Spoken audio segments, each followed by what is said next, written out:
Hello, happy people, and welcome to your Moment of Zed, the YouTube channel dedicated to the most beautiful car in the world, the BMW Z3, or as the folks in Foxton call it, the Z3. I'm Mark, and last time, if you were with us, we went over all the fluids that need to be changed in the BMW Z3.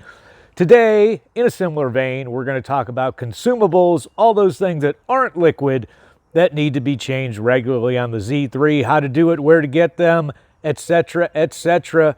But first we have three Zeds of the Week. And first up we have Bill from Western Pennsylvania with his 2000 2.8-liter 5-speed Roadster in a beautiful Oxford green with 139,000 miles. Now he bought it last September and has done the valve pan gasket, seat belts, hood insulation, filters and fluids. He's also added rear spring pads to increase the ride height a little. He says it's easy to work on and fun to drive.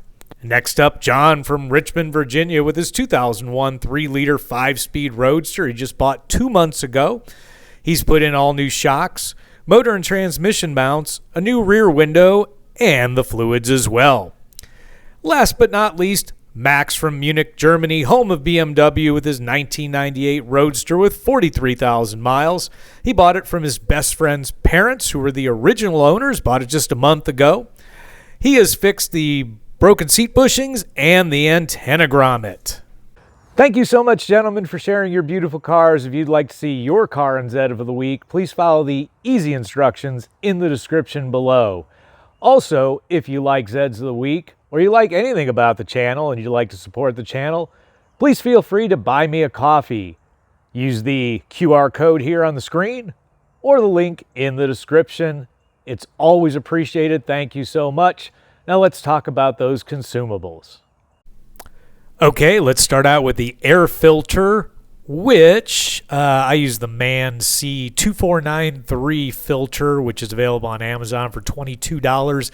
Now, by the book, according to the maintenance schedule, changing the air filter is part of your inspection 2, which again would show up on your dash if you're going to follow the BMW inspection system, which I explained in the last video. I would say you should check your air filter every oil change. When it's dirty, swap it out.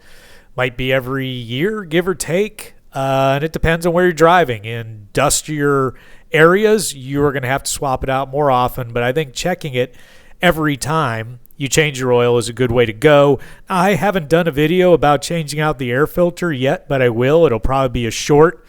On the 1.9, it is more complex than it needs to be. It's kind of a little bit of a pain, but again, watch for my short coming out soon. For the 6-cylinder cars, apparently it's just 2 tabs squeezed together, pull out a tray, swap it out, and push them back in. So link in the description for the air filter I used, and I will find one for the 6 cylinders as well and link that too.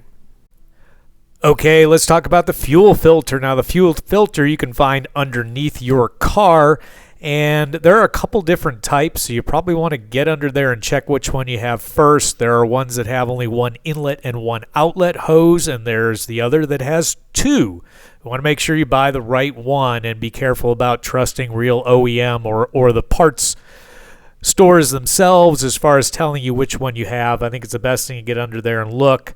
I've linked in the description a big discussion about how to figure out which one you have, and it's still not 100% clear to me how you would know other than by getting under the car and looking.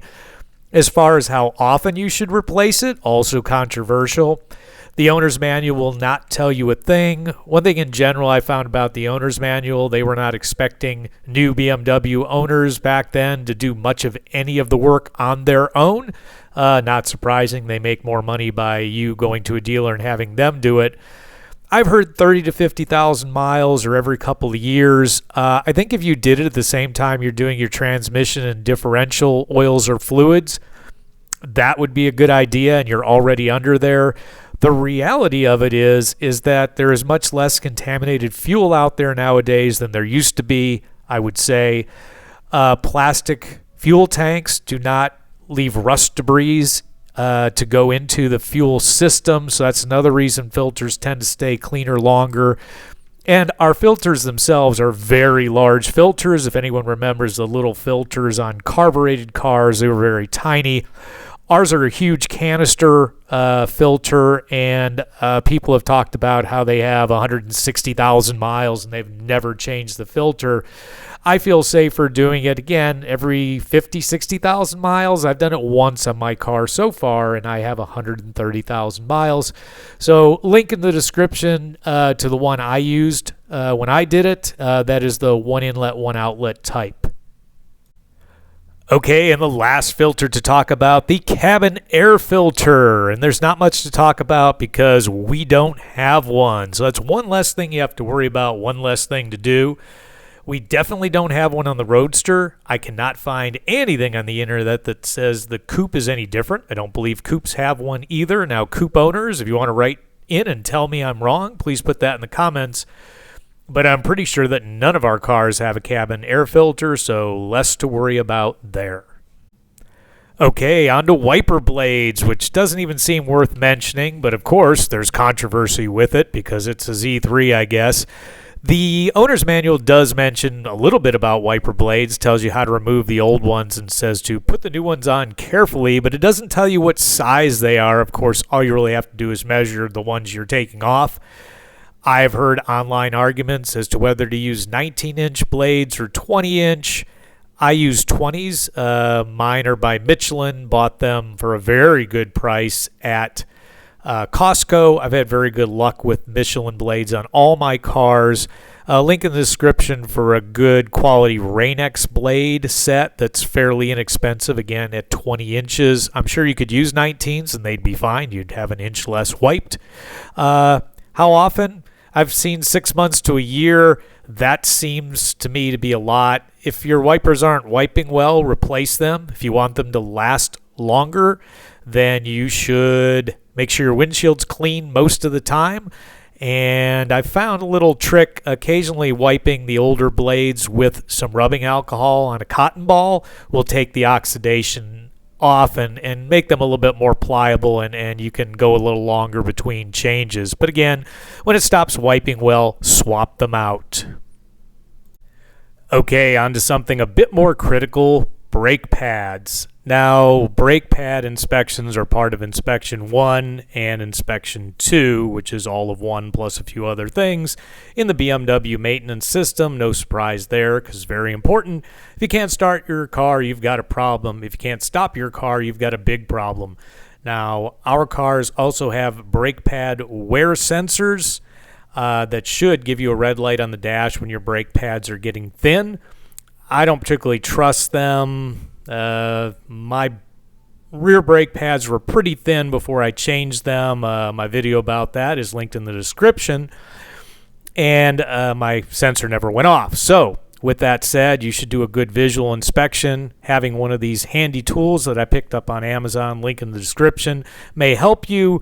But you should be able to judge when your brake pads are a little bit too thin, I think, visually. And you can kind of see the outer brake pad depending on what wheel you have. With my wheels, I can see them without taking the wheels off, but you're better off taking off your wheels every few months, I would say, and taking a good look at those brake pads and getting a measurement on them. Now, link in the description for the ceramic brake pads, which I bought for my rear brakes that I really like. And my front brakes, which I'd like to do a video on soon, they really don't need it yet. They're still in pretty decent shape, and we're just going to ride those for a while. If you're unable to actually look at the brake pads, how would you know if they're thin, if the warning doesn't go off? Well, of course, if your stopping distances are increasing and it's getting harder to stop, it's something you definitely want to take a look at. And sticking with brakes, let's talk about rotors, which are probably a little bit more controversial because there's the argument over whether when you do a brake job, if you replace the rotors with new or if you turn the rotors or shave them down so they're true again. And there's arguments why and why not. I put a link to why you shouldn't turn your rotors in the description. I won't go on to talk too much about it, except to say that when I did my rear brakes, I put on new rotors. I have a feeling my rotors were the originals, and there was nothing wrong with them particularly. Obviously, rotor problems, you would know because, again, your stopping distances might increase, but if you get an undulating pedal or odd noises from your brakes, you may have a rotor that is not true anymore or has some kind of corrosion. Again, turning the rotor or shaving off the bad part or making it even again is a possibility. Matter of fact, O'Reilly Auto Parts, one of the big chains here in the States, apparently turns rotors. I don't know if every store does it, but you might want to call yours to see if they'll do it. But your rotors have to be within specs to be turned. And at the end of the day, really as inexpensive as a reasonable rotor is nowadays, I would probably just buy new. I'll put a link again in the description to the rotors that I bought for the rear brakes. Again, I haven't done my fronts yet, but I'm not really having any braking problems. So hopefully I can ride those for a while before I do those. Okay, from the stop part to the go part, spark plugs. Our recommended spark plugs are actually in the owner's manual. They are Bosch F7 LDCRs or NGK BKR 6EKs. There's a couple on Amazon that, according to Amazon, fit our car as well from both of those companies. I will put all those links in the description, the ones from the owner's manual from ECS Tuning, and again, those Amazon ones. How often should you do it? It's part of inspection 2 in the maintenance system. I've heard plenty of people talk about 100,000 miles on a set of spark plugs, which I think is reasonable given today's ignition systems or our ignition systems and modern spark plugs. However, though, the danger is that they'll get stuck in the hole. They'll corrode and get stuck in the hole and be hard to remove if you wait that long. I'd say 50 to 60,000 miles to play it safe. To tell you the truth, I don't know if mine have ever been done. I'm worried, but I will do a video on it. I'm going to replace them with ones recommended in the owner's manual.